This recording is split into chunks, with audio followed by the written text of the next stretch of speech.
Ambassador Haber, let me just join Jake in thanking you for hosting us this evening. This has been delightful, has it not? Now, in preparing for this evening, you know, this is hard. I mean, this is such an honor to be able to be the one to interview you. And I know this group has a lot of questions. But I did spend a little bit of time thinking about this introduction and realizing that our two careers have an interesting parallel. We both have been in our work about 40 years. And when I got started, as you got started in helping in Germany address the issues of the Cold War, I was starting as a software developer with projects dedicated to the same thing. And then she and I both joined our organizations or started into our new roles in June of 2018. So just as I was beginning in my role, you were too. And recently we heard she's been extended. And so I'm taking that as a good sign for myself. What do you think? But let me start here. Many of you may know that Siemens Corporation is a German company, but headquartered in the US, 160 years here, 40,000 employees. And I know that one of the things we're going to want to get into tonight is the role that we as business leaders play in the very aspects of your world, the diplomatic world. And I'd like to start there with a question about you. You yourself are the daughter of diplomats. Your father, and was there ever any question that Emily Haber would be anything other than a diplomat? You clearly attribute a great lack of fantasy to me, but perhaps with some reason. I come from a family of 6. I have 5 siblings. None of them had ever considered entering the diplomatic service. I was the only one. And yes, actually, it was something I thought about quite early on. But some of you have heard David Rubenstein actually conduct interviews at the Economic Club of Washington, and there is one question he always asks, and I feel obligated to ask it. Did you ever consider mankind's highest calling, private equity? No. A simple no. I'll report back to David. We'll get this squared away. But with that, you know, so you've had this front row seat, and you've actually yourself influenced the arc of history, and we'll talk about the transatlantic relationship. You've had postings in Russia, formerly in the Soviet Union, and then had the opportunity to come here. Would you talk to us a little bit about today's current events as they're unfolding with Russia and Ukraine? The thing is, when I served in the Soviet Union for the first time in the 1980s, we knew more about the inner circle of the Politburo than we do now about the inner circle of Putin. Even though this was a dictatorship, an authoritarian, at times totalitarian state, there were some mechanisms of accountability. There was the Politburo. There was the Central Committee, and we knew exactly, as I was trained as Soviet expert, as Soviet experts, we knew exactly what it meant when X was standing beside A, B, or C on the Kremlin wall. We could read the system, and many were trained in that. And all of that doesn't exist anymore because the system today, I can't even call it a system, is so personalized. We know nothing about the inner circle. And it just makes us do a lot of guesswork all the time. And look, clearly when Putin attacked Ukraine, the first conclusion we all needed to take was that deterrence had clearly failed. But it occurs to me that since the aggression against Ukraine,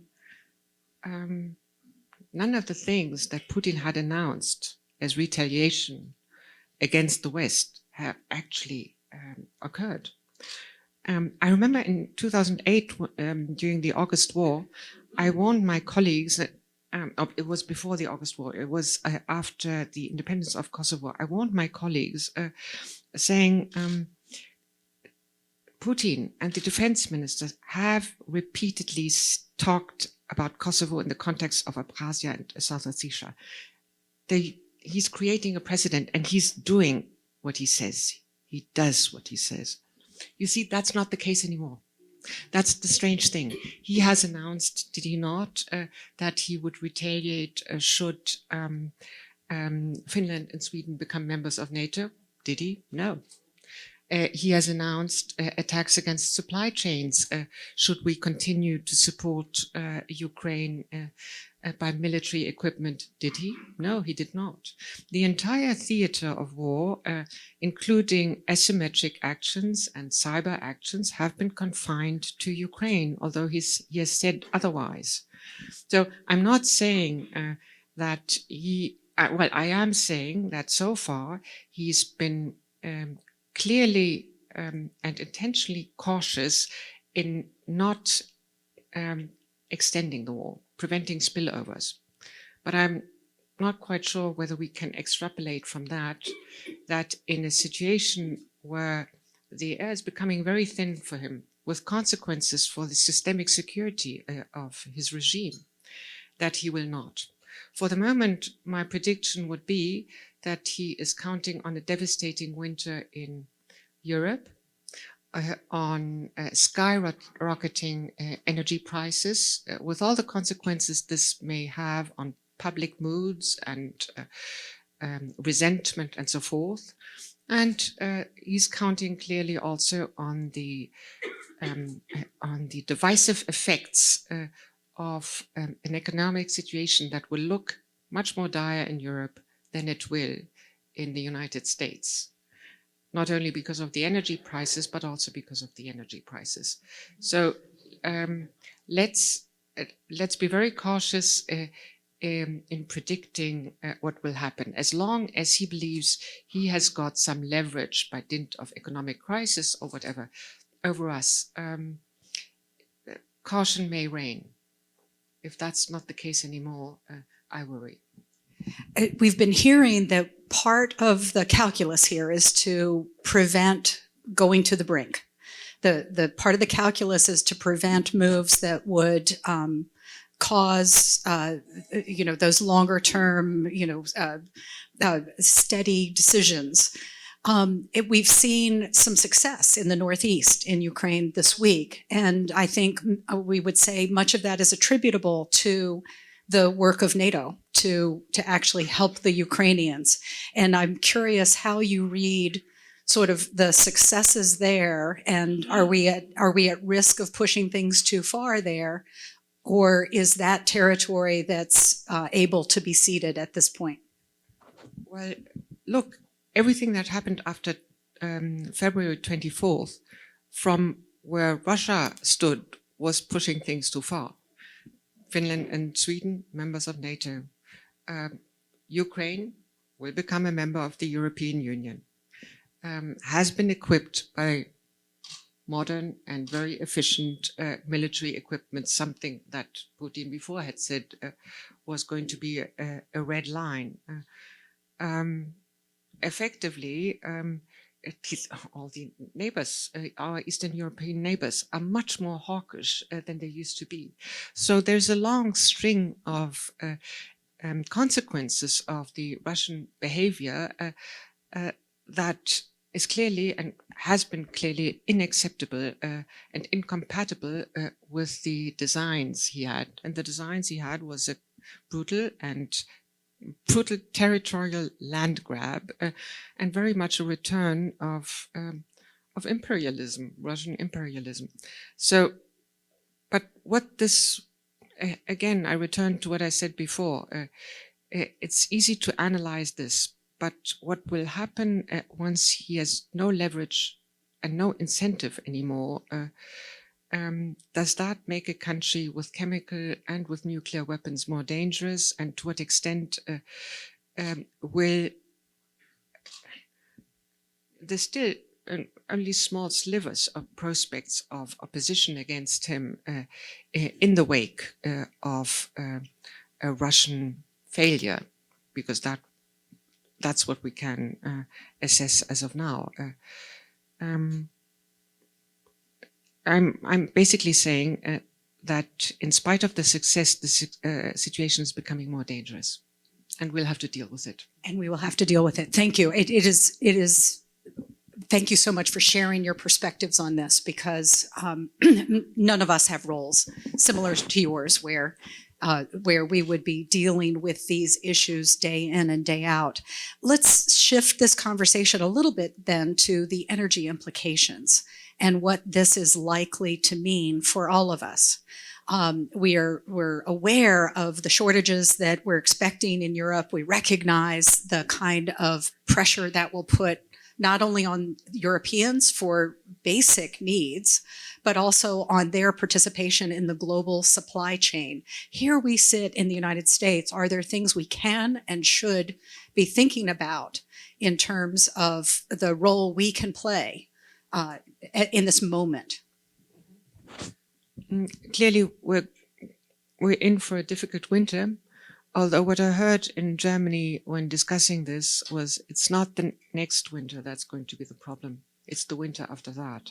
For the moment, the storage facilities in Germany are quite full. And I must say that my government has done an incredible job in filling storage capacities that were practically empty.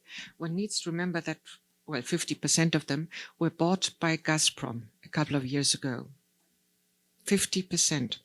And as of summer last year, usually you fill storage capacities in summer because that's when the gas is less expensive. This did not happen last year. It was the first, today in hindsight, but even at the time, it should have been a warning indicator of something that was in the offing. And it happened not quite simultaneously, but quite simultaneously, actually, with a Russian and then Chinese decision to cap the export of fertilizers and of wheat. These were standalone developments, and no one cared at the time or was able to place that into a context of potential strategies. Now, in hindsight, it's easy to see that a situation had been created in which the biggest country in Europe would be vulnerable and therefore possibly amenable to efforts to persuade with energy. And the same is true for the countries of the global south, many very much dependent on the import of fertilizers, both from Russia and Ukraine, many massively dependent on the import of wheat. If shortages were there, how would that impact the discussions in international organizations about a potential or then an aggression that had occurred? This is of course evidence in hindsight, but it's difficult to find a different explanation for that. So something that I've been sharing with my colleagues at Siemens is that we are looking at a year and maybe two in which we'll see disruptions in Europe, for sure. We also know that Asia will be dealing with disruptions due to pandemic. And so we in the US need to perform. The world needs us now more than ever. And so we are, in fact, looking at ways to quickly respond to rewickering supply chains and understanding where supplies can be moved. And Ambassador, yes. I forgot to, I actually did not respond to your real question, which is, what can we do? And do I get diplomatic points for not making a big deal about that? You do.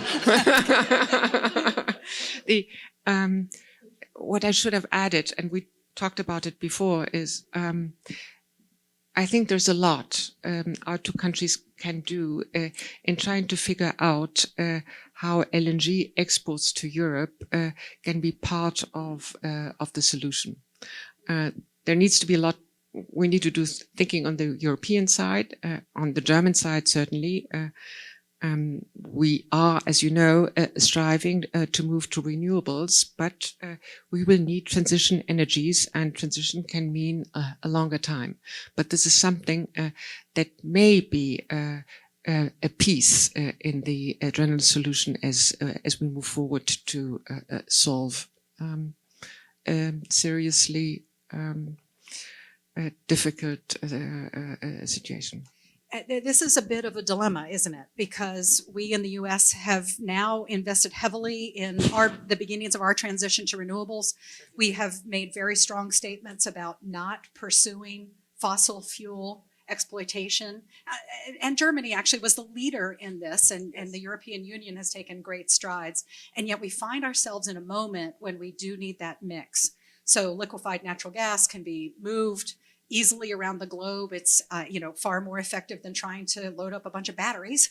And so this as a potential solution is something that I think we in the business community can help decision makers understand, that this is going to be a vital part of the balance of energy equation around the globe. Thank you. Now, I know this group will be anxious as well to hear your thoughts about China. We talk a little bit about, are we living in a bipolar world, or are we living in a tripolar world, et cetera? And of course, we have seen some increased tensions in just the past weeks, and some fascinating meetings happening around the world that don't involve us. And I'd love for you to set the stage for the audience, and I know we'll get into a little bit of question and answer about these relationships. I find that Americans tend to speak or tend to look at the world through a bipolar filter. And I understand that. I understand it because I'd say, as someone who has worked in the Soviet Union, it's the first time in American history where America is actually confronted with an actor or an adversary that has or will have comparable resources and capabilities. The Soviet Union didn't come close. Militarily it did, but otherwise it did not. So that reinforces the bipolar prism. It's probably not the way Europeans or Germans would look at it. You see, I don't think Putin would have attacked Ukraine if he hadn't thought it was possible to do so, because the geopolitical balance of the world had changed, that the West had lost comparatively in terms of clout and power, and that this could be tested. If a geopolitical balance changes massively, it's being tested. That's always the case in history, and it's happening now.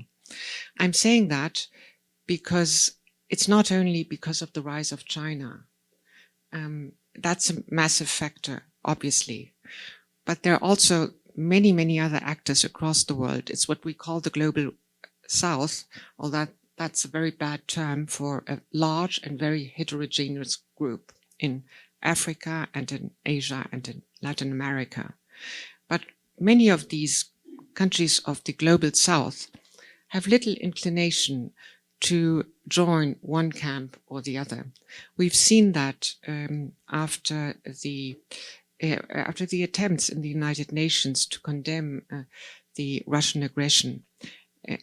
At first, many countries joined the condemnation because for them the principle of territorial integrity is a category of the first order, a security category.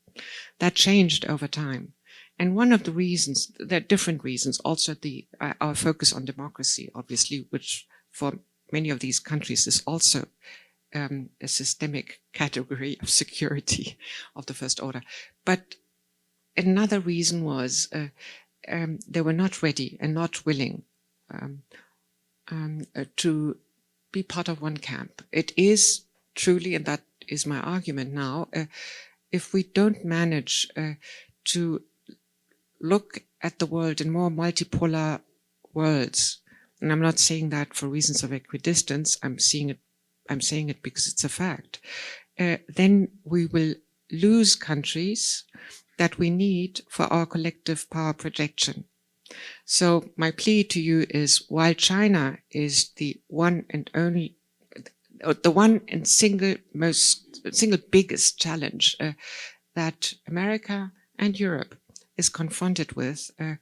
We will only manage the competition effectively if we look at the world through multipolar filters. Does that make sense? Multipolar, yes. Yes. Yeah. There's a term we've been using at Siemens, global, right? We've been through these decades of globalization, and we're recognizing that, yes, it is brilliant to have global innovation, but look at the disruptions we've been through these last couple of years. We need local performance. Yes. And so steps that we can be taking to strengthen those areas in the world, and frankly, strengthen our own supply chains, are actually going to be the greatest contributors today. This is the greatest contribution we feel we can make to global security. Mm-hmm. Ambassador, we've talked a little bit, both of us are optimists. It may not feel like that in this moment as we're sitting here talking about these weighty issues, but the fact is we are. And optimism isn't about looking at things through rose-colored glasses. Optimism is about actually being honest about the data that we're seeing. Absolutely. And then knowing in your core that we have what it takes to rise to the moment and address and do what needs to be done. So let's talk a little bit about what we can do. Tell us about your view of the transatlantic partnerships that have grown over the decades, and how our relationship now can help us to face these challenges the world is dealing with.